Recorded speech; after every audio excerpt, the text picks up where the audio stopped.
Yeah, good afternoon, dear students. So, in the previous class, we have discussed some points in the topic, the death of the other. Okay, in that we discussed that the voice loses its origin, the other enters into his own death, writing begins. And we discussed that, okay, uh,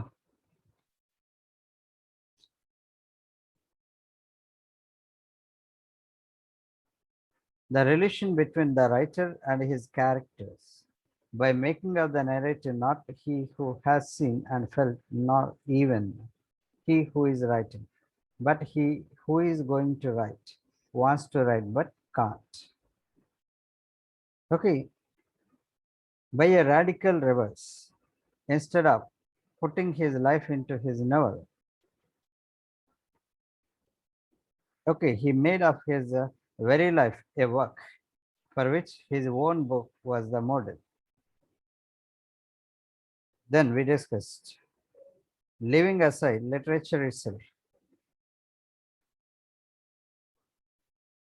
leaving aside literature itself, linguistics has recently provided the destruction of the other with a valuable analytical tool by showing that the whole of the enunciation is an empty process, functioning perfectly without there being any need for it to be filled with the person of the interlocutors. That means the partakers of the dialogue, the other person. Okay, so we discussed that. After that, we discussed in a sentence, I is nothing other than the instance saying I, just as I is nothing other than the instance saying I. So the other is never more than the instance writing.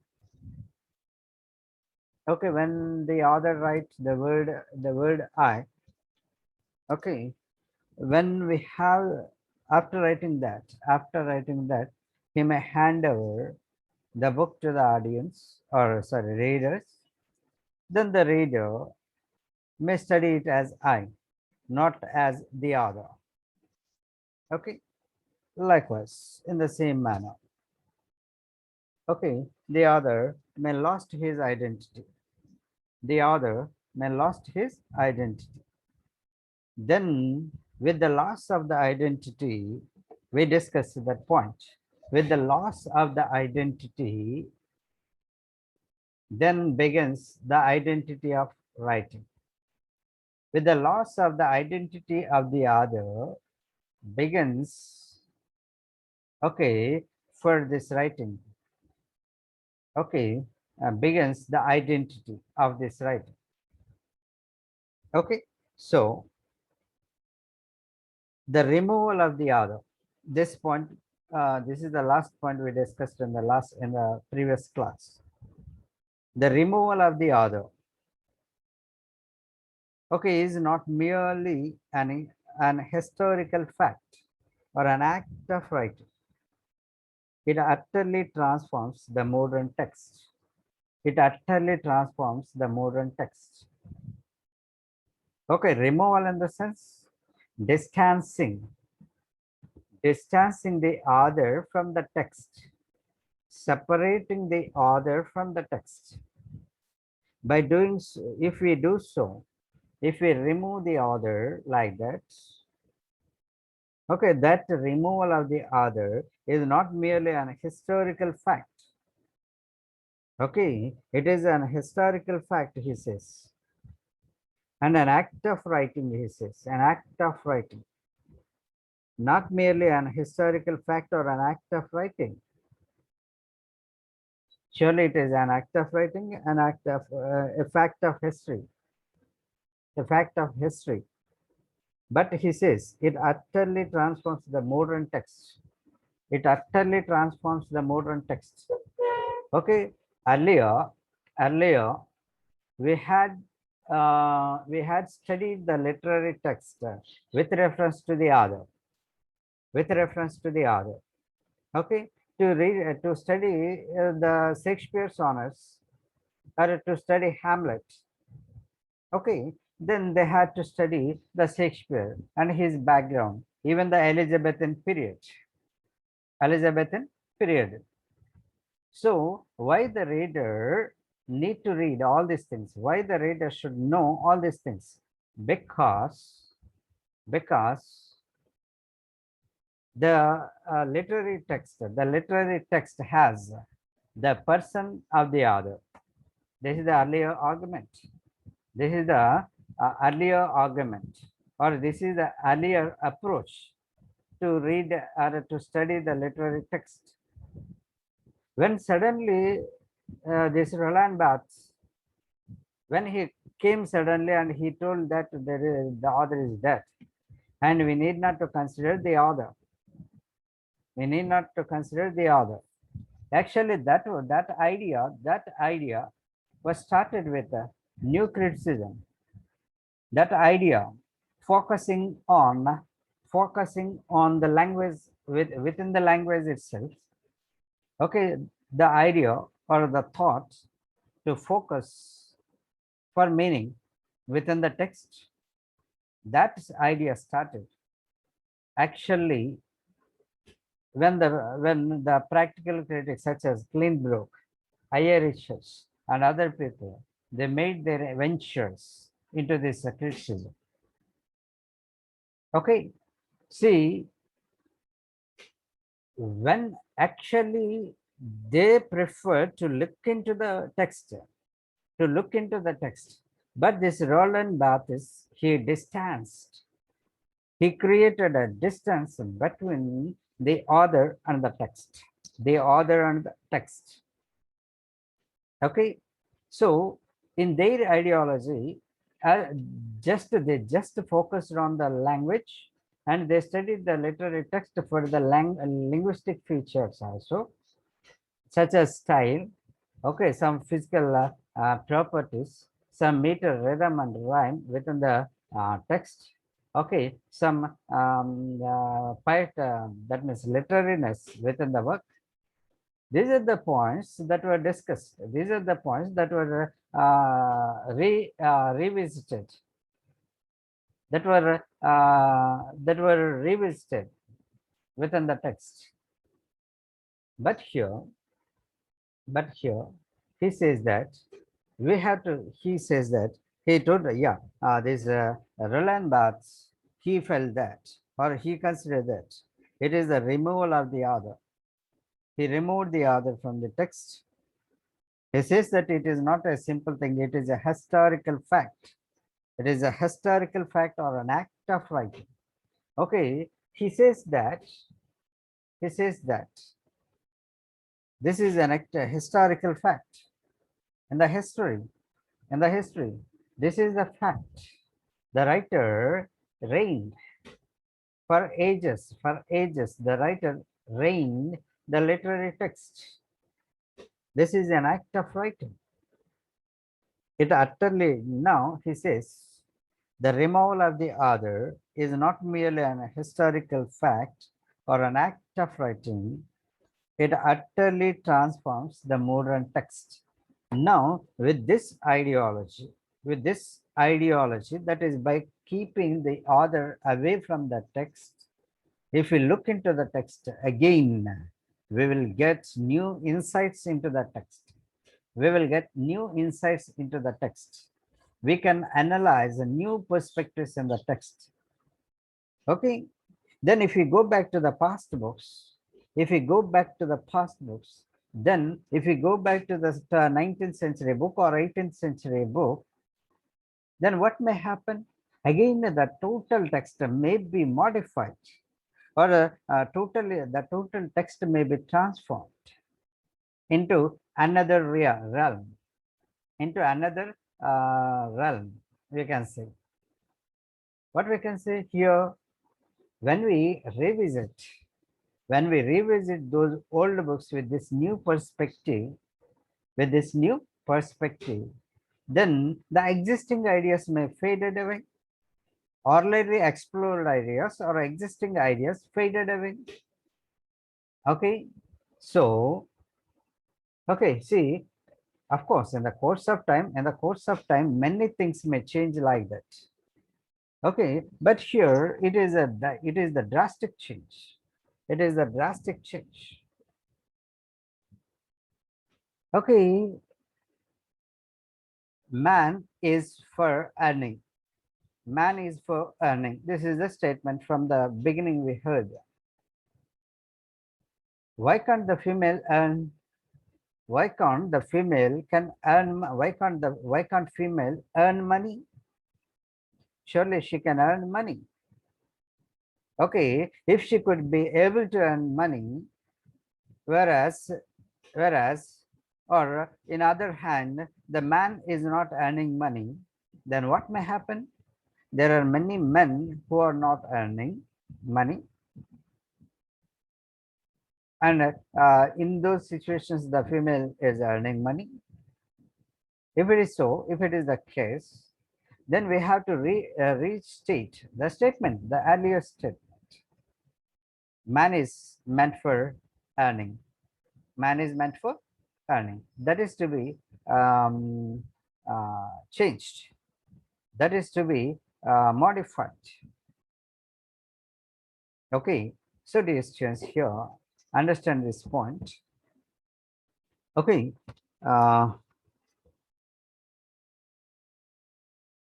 The other, when believed in, is always considered of as the past of his own book. Now he says, this is the main idea. This is the main idea you have to remember.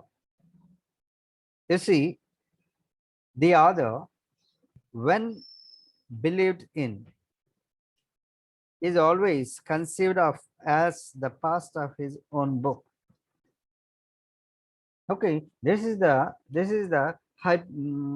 postulate or hypothesis, we can say. He says that the author is always conceived of, as the past of his own book. For his own book, he may be considered as the past. For his own book, he may be considered as the past. Okay, it is like a man building his own house in his own place. Okay, he struggled a lot. Let us suppose he struggled a lot for 6 months or 1 year. He gathered all the material. He procured all the financial needs, that is money. He got the workers to work, and everything was happened. And finally, after 6 months or after 1 month, after 6 months or 1 year, the construction was completed. Now this Roland Barthes says that he is not the owner of that house. He is not the owner of that house. He says that he is the past of that house. Got this point? In the same manner, when the writer creates all these things, when the writer struggled a lot to compose that book, he says that the author is always considered of as the past of his own book. He is the past of his own book. Book and the author stand automatically. Book and the author stand automatically on a single line. On a single line, these two things are there. One is the author, another one the book. On the single line, there is the author, there is a book. Okay, not parallel, not side by side. Okay, on a single line, these two are. One is the author, another one the book. If it is so, it says that book and the author stand automatically on a single line, divided into a before and an after. Divided into a before and an after. Okay, before COVID and after COVID, like that. Okay, when the book is published, or when that work is enunciated, that work is enunciated. then the author becomes past. The author becomes past of that book. Then there is a division. There is a dividing point in the same line between this author and the book, between this author and the book. Okay, see, imagine before COVID and after COVID, like that. Okay, with that publication of the book, the other was separated, or the other was distancing. The other was kept at a distance as a past of the book. Okay, from this book. Okay, see here. The other is thought to nourish the book. The author is thought to nourish the book, which is to say that he exists before it. He says that the author nourished the book. That's it.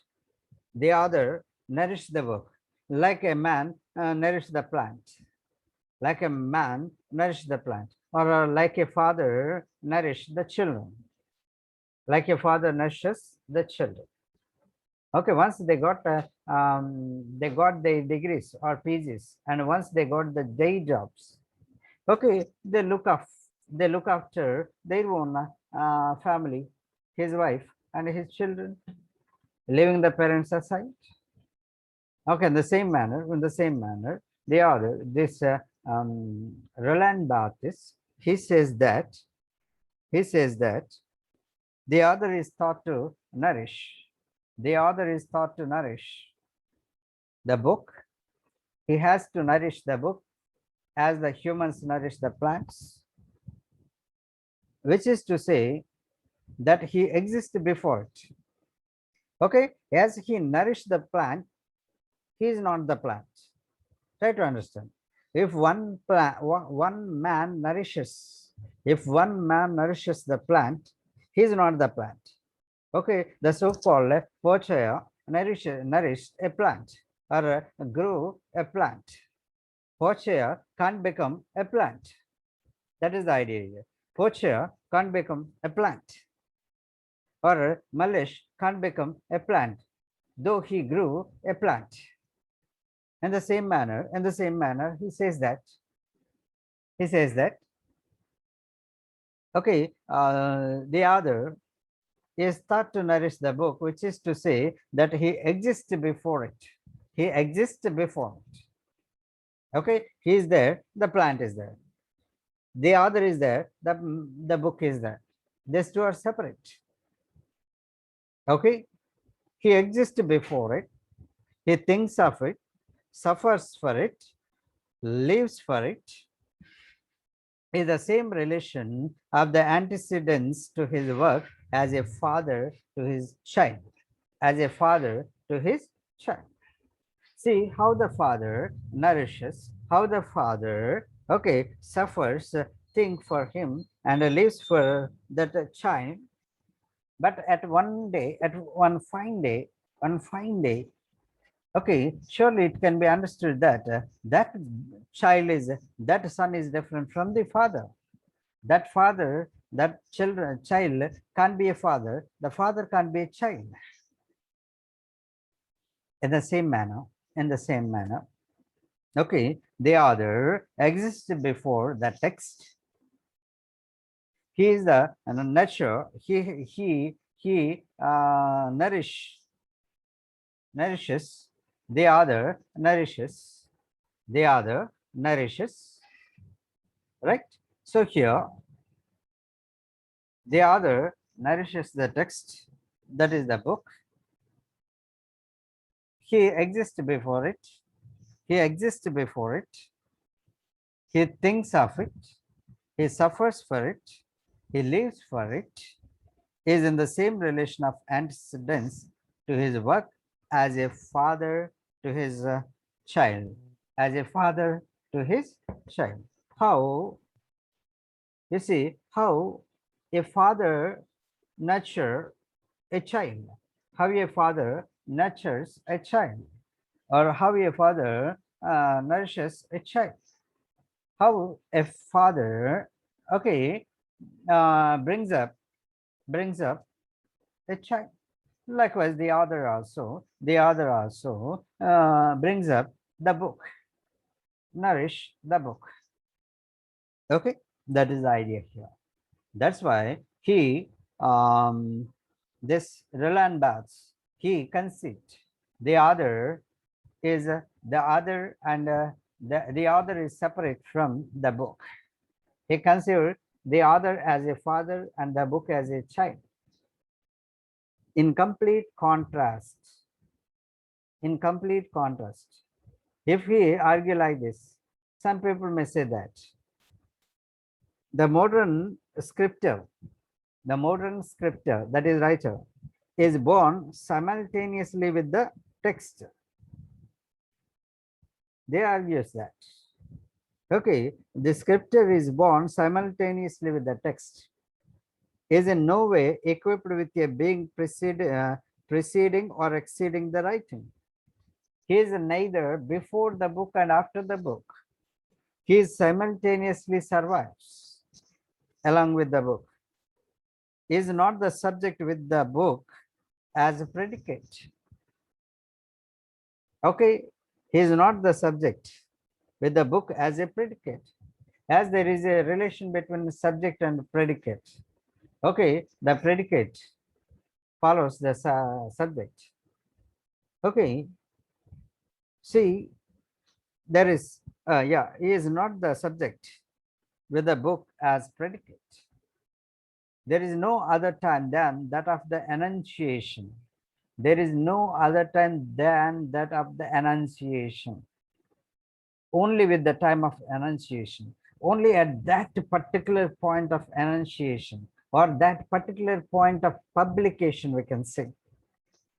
Every text is eternally written here and now. Okay, the fact is that writing can no longer designate as operation of the recording, notation, representation, depiction. Okay, the classics generally would say like this. The classics, earlier classical critics. Okay, the critics before this new criticism, they consider the writing as, they designated the writing as an operation of, or a process of recording. That means writing to record, writing to keep safely. Okay, they designated the writing as the operation of recording, notation, that is denotation. Okay, or giving some making some notes. Okay, and representation, we can say discourse, and a depiction, portrayal. Okay, the fact is that now Roland Barthes says that the fact is that writing can no longer designate an operation. Now he says that okay, this writing can't be designated like so far now, can't be designated an operation of the recording, notation, representation, depiction. Okay, so dear students, here we can understand that he says that it can't be designated no more like that as an operation of recording, notation, representation, depiction, right? He says that rather it designates exactly what linguists refer to Oxford philosophy call a performative, a rare verbal form, You see here,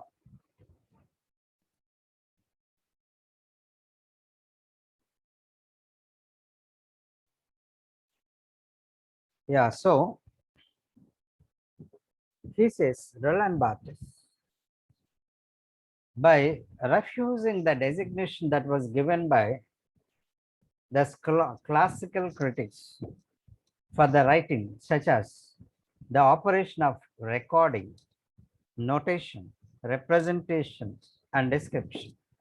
Now he designates, he gives the designation for the writing as, okay, a performative, rare verbal form in which the enunciation has no other content than the act by which it is uttered. Okay, he says that now he's going to give a designation. He's going to give a designation that the writing is performative. Okay, earlier it is simply a record, but now he says writing is performative or a rare verbal form in which the enunciation has no other content than the act by which it is uttered. Okay, when there is a text,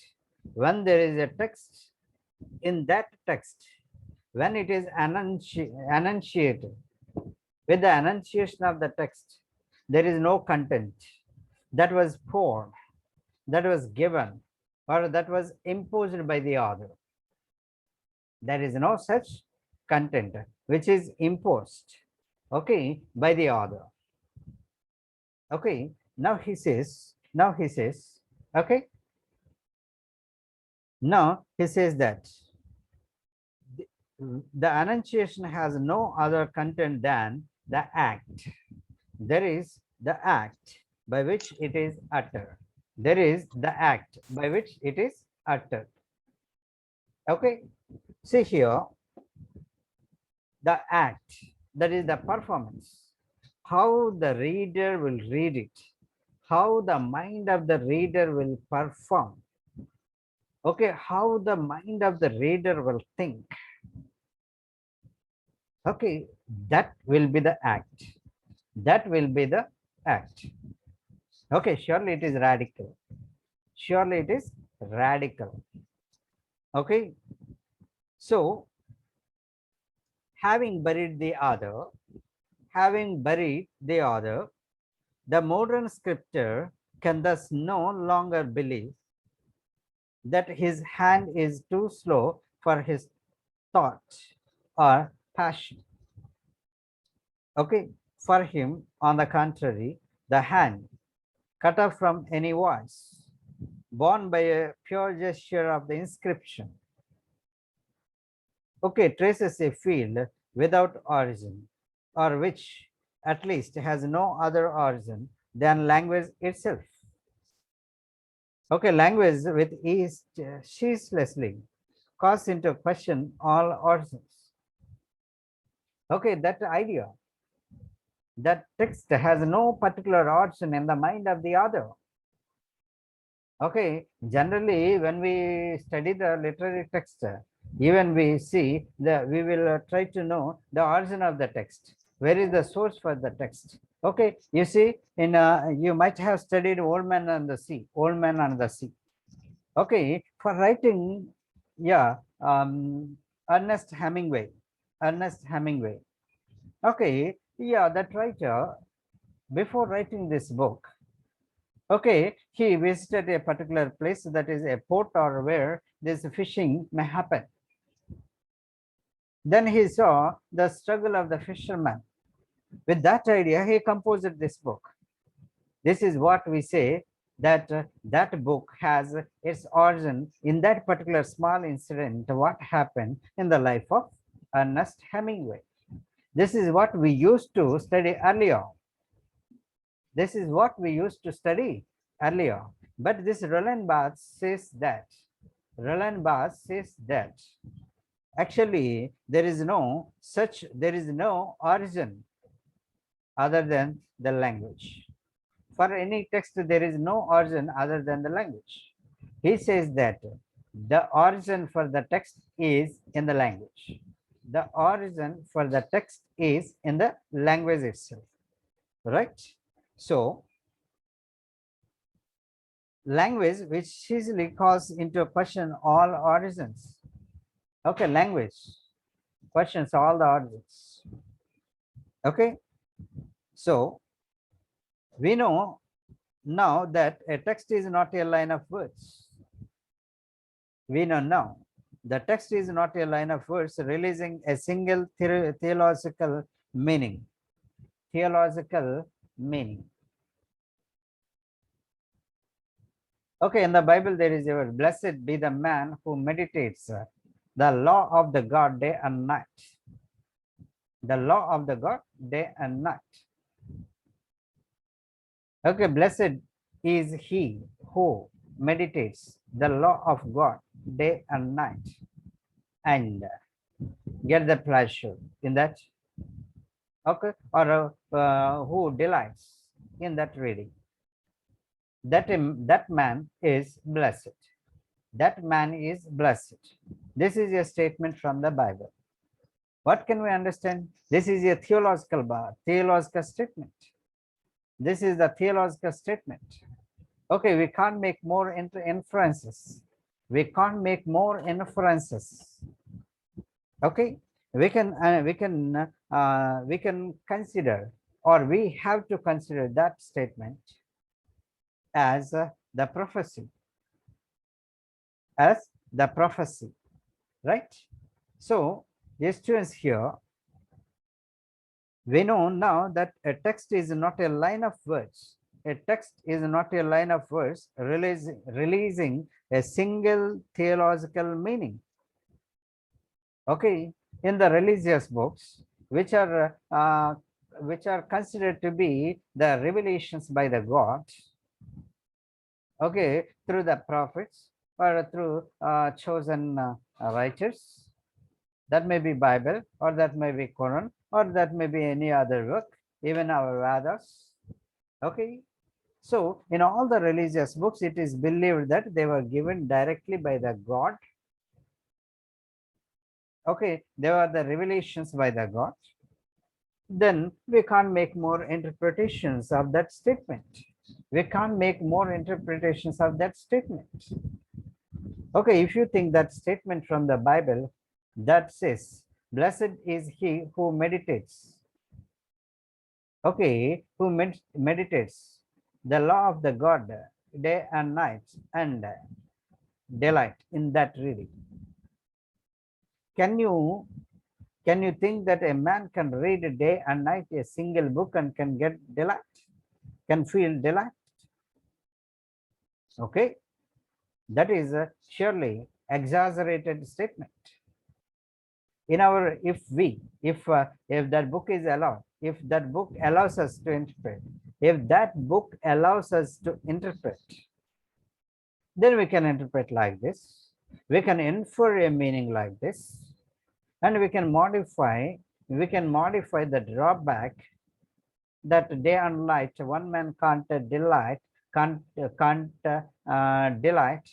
or can't feel delighted in reading the same book again and again for 24 hours. Okay, practically we can think like that. Okay, so he says that the text what we are going to study, okay, is not a single line of the verse releasing a single theological message or theological meaning, but it is a multi-dimensional space. He says that, Roland Barthes says that it is a multi-dimensional space in which a variety of writings, none of them original, blend and clash. Okay, you see,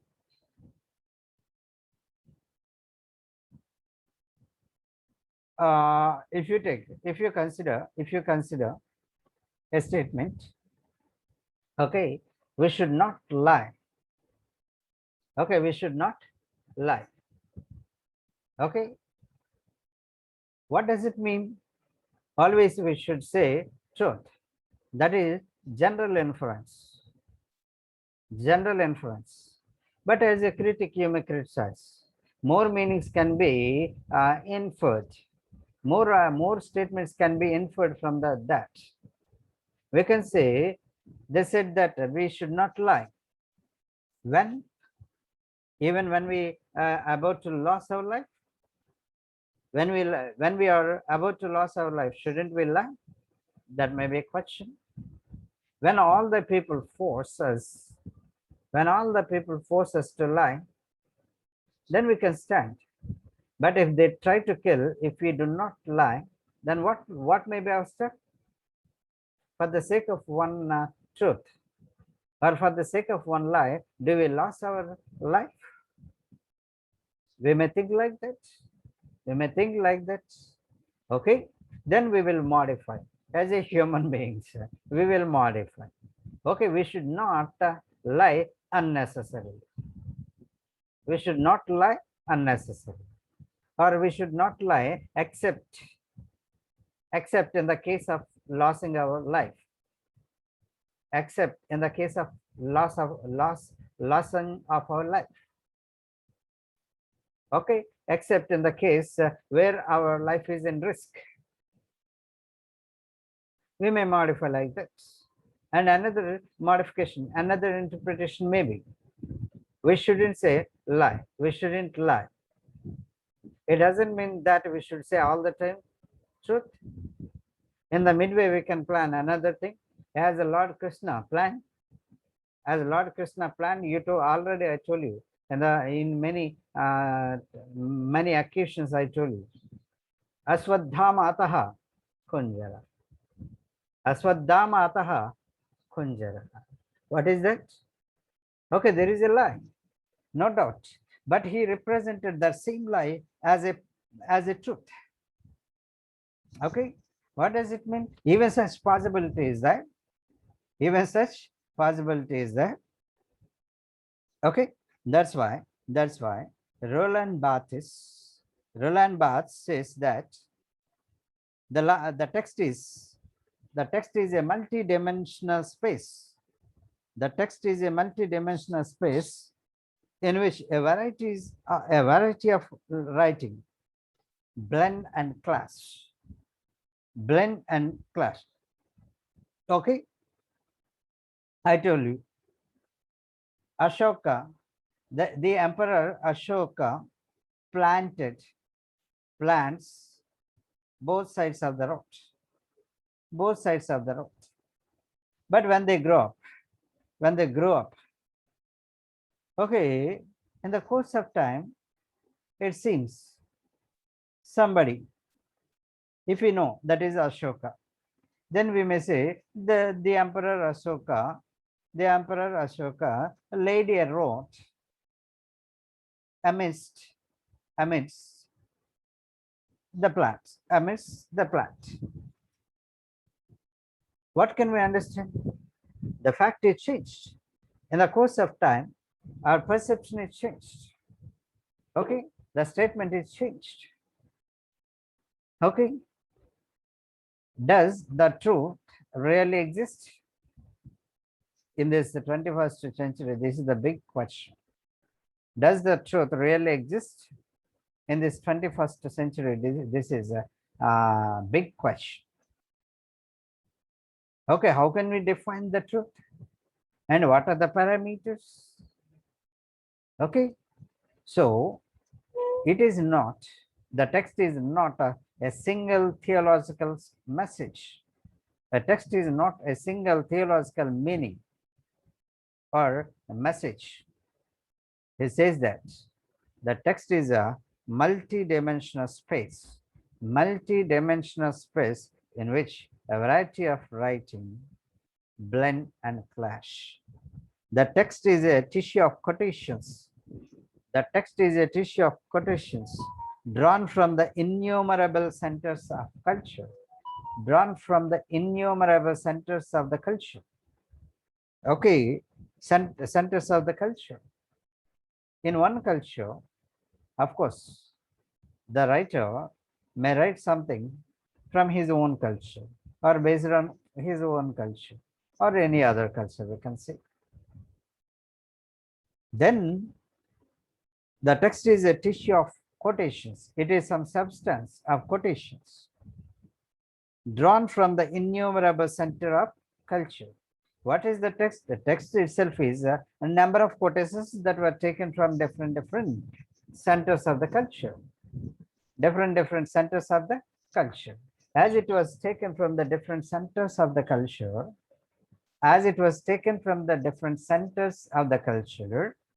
then there may be different interpretations, there may be different aspects, or there may be different varieties, because one culture is different from the other culture. The people of a culture may think others culture in a different manner. Okay, so here succeeding the other, the scripture no longer bears within him passions, humors, feelings, impressions. So when we consider the personality of the other in the text, we used to search for the passions of the other, the humors of the other, the feelings of the others, and the impressions of the others. But now, when this scripture succeeds the other, when the other dies and scripture born, that means the writer. Scripture means simply writer. Whoever may copy, or whoever may copy the some script. That's it. But other with some authoritative on the text. Okay, with his own personality in that text. That is the author. Okay, now the author is succeeded by the scripture. The author is succeeded by the scripture. The author was defeated, or the other death. Now the scripture born. The scripture is born now. Now he says that. Now this Roland Barthes says that. Okay, succeeding the other. Now the scripture no longer bears within him.